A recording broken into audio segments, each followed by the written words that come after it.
Good morning student. जो class seventh में culture and society है उसका जो लास्ट पेज बचा हुआ था, जो हम चैप्टर रीड कर रहे थे, उसको आज हम कंप्लीट रीड कर लेंगे। आज रीड कर लेंगे। Today is my topic religion. What is the religion in South India? Hinduism was the main religion of south India. जो हिंदू धर्म है वह धर्म है कौन सा? साउथ इंडिया में। वैष्णव एंड जो हिंदू धर्म है मुख्य धर्म है कहाँ पर? साउथ इंडिया में। Vaishnavism and Shaivism were in two main sects. जो वैष्णव है और शैव संप्रदाय है, ये दो संप्रदाय हैं कहाँ पर? साउथ इंडिया में। The Lingayat founded by Basava of Karnataka. जो लिंगायत संप्रदाय है इसको स्थापना किसने की? ये कर्नाटक में बासव ने की थी। Was the most popular sect in the Chola kingdom. ये जो संप्रदाय है ये चोल किंगडम में बहुत ही पॉपुलर हुआ था। Bhakti movements was also begin by the Nayanar and Alvar saints in South India. जो भक्ति मूवमेंट है ऑल्सो बिगिन, वह शुरुआत हुआ था कहाँ से? By the Nayanar. किसने? नयनार और अलवार जो संत थे उन्होंने साउथ इंडिया में शुरुआत की थी। तो आपको ये पता होना चाहिए कि जो अलवार है वो किसकी किसकी भक्ति करते थे? वैष्णव की। और जो नयनार थे वो शैव की। Devotional song in praise of Shiva and Vishnu were composed in local language. जो ये सेंट थे, जो संत थे, इन्होंने क्या किया? डिवोशनल, जो देवताओं को खुश करने के लिए या देवताओं जो भक्ति में जो गीत होते थे, डिवोशनल सॉन्ग्स इन प्रेज, उनकी प्रशंसा में, किसकी? शिव एंड विष्णु, जो शिव हैं और विष्णु हैं उनकी।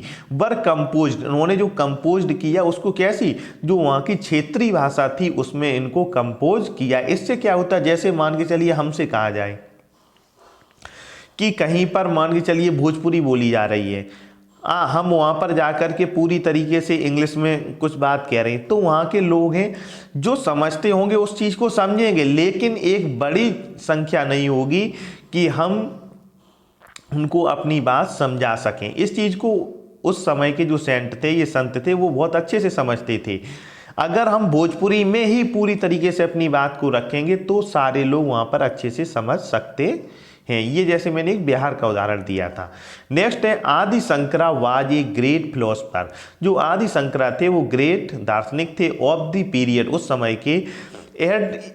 Eight a very young age, जो उनकी यंग एज के समय में, ही बीकेम वेल वर्स्ड, वह बहुत ही अच्छे तजुर्बेकार इन द वेदास, किसमें? वेदों में। एंड अदर रिलीजियस स्क्रिप्चर, जो और जो शास्त्र की बात, जो धार्मिक शास्त्र की बातें थे उनमें वो कैसे हुए थे? बहुत ही तजुर्बेकार हुए थे, बहुत ही निपुण हो गए थे। ही इस्टेब्लिश्ड 4 मठ्स in 4 corners of the country. उन्होंने 4 मठों की स्थापना की जो देश के 4 कोनों में, जिनमें एट बद्रीनाथ, द्वारका, पुरी एंड कांची। बद्रीनाथ में, द्वारका में, पुरी में और कांची में।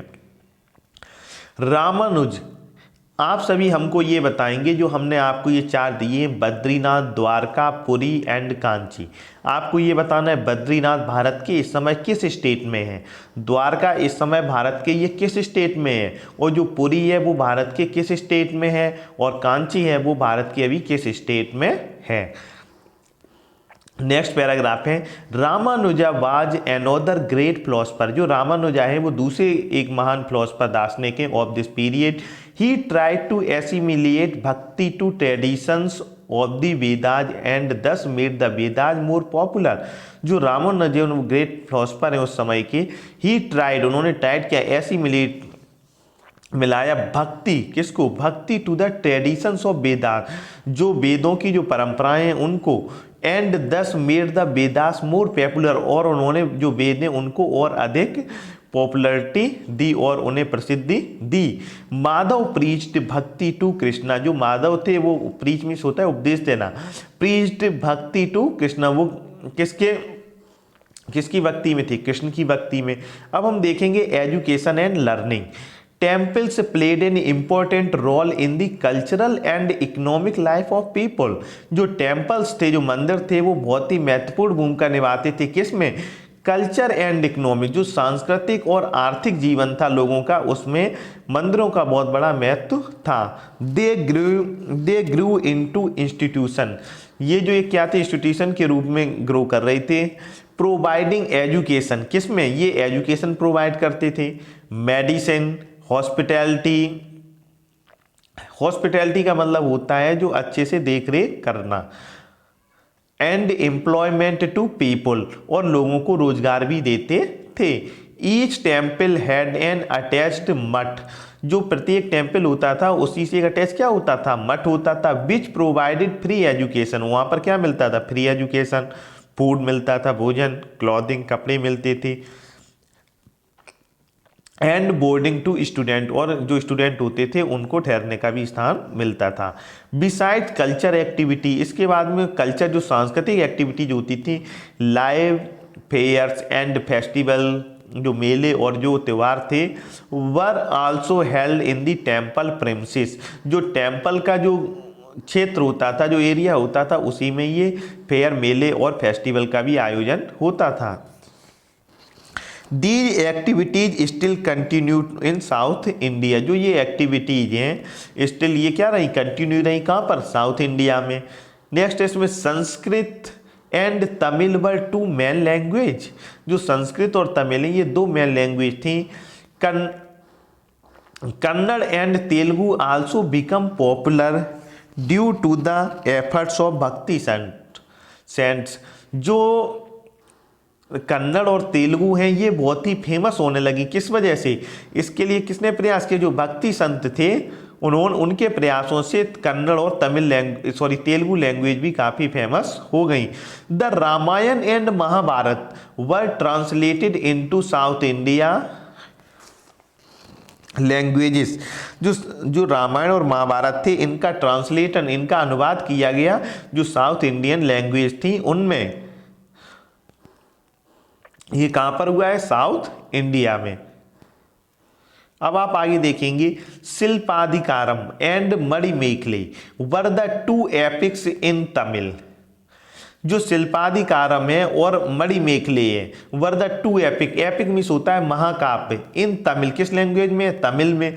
Which are revered like at Ramayana and the Mahabharata, जो ये किसके जैसे समदर्शी हैं, किसके जैसे हैं, रामायण और महाभारत जैसे। Pampa Ponna and Ranna the three gems of Kannada, Kannada wrote Puranic literature, जो पंप थे, पौन्न थे और रन, इनको थ्री जेम, इनको तीन मतलब हीरे माने जाते हैं एक तरीके के, जो कन्नड़ साहित्य में इन्होंने जो पौराणिक लिटरेचर, जो पौराणिक साहित्य लिखा है इसके लिए। The Jain and Lingayat saint priest in Kannada, जो जैन और लिंगायत संत थे वो किसमें उपदेश देते थे, कन्नड़ लैंग्वेज में। Nannaya was the first Telugu poet, जो नन्य थे वो फर्स्ट तेलुगु पोइट थे to translate the Ramayana into Telugu, इन्होंने रामायण को किसमें ट्रांसलेट किया, तेलुगु में। Kamban Ottakoothan and Pugalendi were the three gems of Tamil literature, ये कंबन थे, कुट्टन थे, पुल्लिंग थे, जेम्स ये कैसे थे, ये तमिल लिटरेचर के। कंबन रोड दी रामायण इन तमिल लैंग्वेज, कंबन ने क्या है कि तमिल भाषा में किसको लिखा है, रामायण को। अब हम देखेंगे एग्रीगेरियन एक्सपेंशन इन तमिलनाडु, जो कृषि का विकास हुआ है, जो कृषि का फैला हुआ है कहाँ पर, तमिलनाडु में। The Cholas ruled for more than 5 centuries, जो चोल थे उन्होंने लगभग 5 शताब्दियों तक शासन किया। दे ग्रेटली इम्फासिस्ड प्रमोशन ऑफ एग्रीकल्चर, उन्होंने बहुत ही ज़्यादा क्या है उस पर जोर डाला है, किसके, एग्रीकल्चर के प्रमोशन पे, कहाँ पर, तमिलनाडु में। And paid special attention to irrigation, और उन्होंने खास तौर से ध्यान दिया किस पर, वहाँ की सिंचाई व्यवस्था पर। Many tanks were also built, उन्होंने कई क्या बनवाए, टैंक्स बनवाए।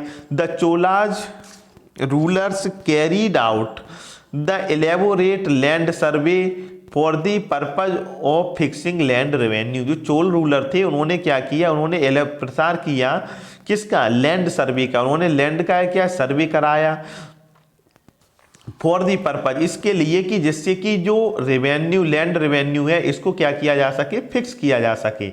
दे always kept the interest of the farmers in mind. They always, वे हमेशा क्या ध्यान रखते थे? इंटरेस्ट किसका? फार्मर का, interest of the farmer in mind. In case of crop failure due to drought और फ्लड्स, अगर बाई दफा क्या होता था कि अगर ड्रॉट मीन्स होता है सूखा और फ्लड्स मीन्स होता है बाढ़, अगर सूखे या बाढ़ की वजह से क्रॉप फेल हो जाती है, मतलब क्रॉप नहीं हो पाती है या अच्छा उत्पादन नहीं होता है, तो क्या था कि the land revenue was exempted. तो जो लैंड रेवेन्यू था उसको क्या कर दिया जाता था? Exempted. Loan were also provided to farmers to meet emergencies. जब कोई आपातकाल की स्थिति हो जाती थी तो किसानों को क्या मिलता था? वहाँ से लोन भी मिल जाता था। अब इसके आगे क्विक रिकैप दिया, ये आप अपनी बुक से इसको रीड करना है। जो अभी इस चैप्टर में आपको पढ़ाया गया है उसी को संक्षिप्त में कुछ लाइनों में इसको लिख के दिया गया है। इसके बाद में अभी आपको इसकी जो एक्सरसाइज है वो कंप्लीट करने के लिए दूंगा।